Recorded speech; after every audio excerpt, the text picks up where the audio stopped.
Hi, I'm Barb Pierson from White Flower Farm. Today we're going to talk about roses, one of my favorite flowers and one of the oldest flowers in cultivation. They have a reputation of being very tricky. You see people out with their pesticides and pruning techniques, when in fact, if you follow a few easy steps, they're actually really easy to grow and can provide beautiful color for you throughout the growing season.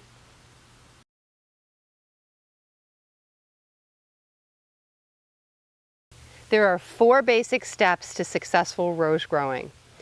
Number 1, plant your rose in full sun. This means 6 hours of sun per day. Number 2, make sure you water and feed your roses. They need moisture when it's dry, and they need organic matter in the soil. This will make the nutrients available to them. The third thing that you want to do is make sure you don't over prune your roses. The only time you should prune your rose is in the spring. See where the new growth came out, cut out the dead wood, and you'll be good for the season. And the fourth thing is your planting depth. Make sure you don't plant your rose too shallow or too deep.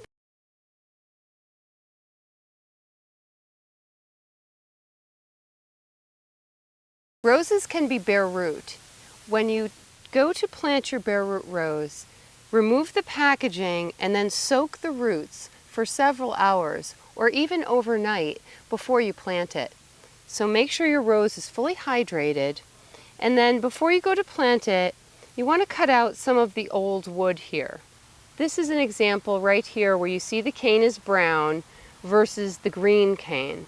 You want to cut off the brown cane before you plant it. When planting your bare root rose, make sure you've allowed enough room for the roots and sink it down so that the canes are somewhat submerged, especially if you live in the north. Then you're going to layer soil and compost in alternating layers. Dried aged manure, shrimp and seaweed compost, or a leaf mold compost that you've made yourself. After you've planted your rose, make sure you water it thoroughly. Get out your hose, really soak the ground, and then let the plant settle in. After that, it's very important to water your roses, and this applies to established roses as well. Make sure that if you're in a dry period, you don't have rain for a week, for example, make sure you water your rose. They really do require water to stay healthy. An important fact about watering is that you want to water thoroughly when you water. Frequent light waterings cause stress for the plant and the roots won't search for the water, and you want the roots to go down and search for water. So once a week in a dry spell, make sure that you're watering thoroughly and then back off.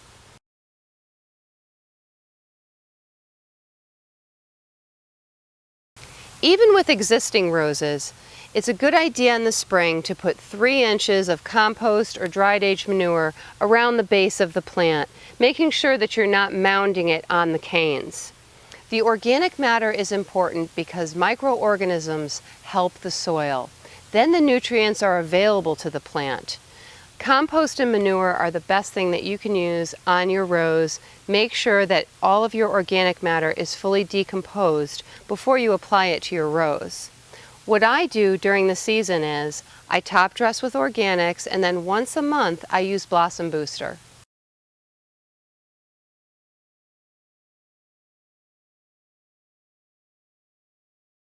Keeping your roses healthy during the growing season will avoid many insects and diseases. However, a few insects and diseases may show up on your roses, but you don't need to panic. There's a product that we use in our greenhouses here at White Flower Farm that you can use on your roses that is organic, and it will kill insects by suffocating them, and it will provide a barrier for fungus not to germinate on the leaves of the plant. It's called Safety Side Horticultural Oil. This product is organic certified and is something that we use in our greenhouses.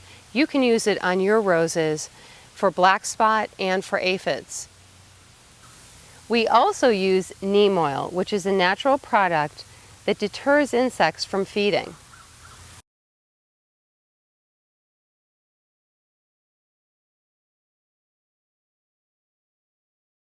Black spot is a fungal leaf spot disease of roses. It's very common. One way to avoid it is make sure that you water early in the day. You don't want the roses to go into the nighttime with water on their foliage. Water the roots, not the foliage. That will help you avoid black spot. Black spot can be detected by seeing dark splotches on the leaves. It won't kill the plant, it's just unsightly. For more information on growing, visit our gardening help section at whiteflowerfarm.com.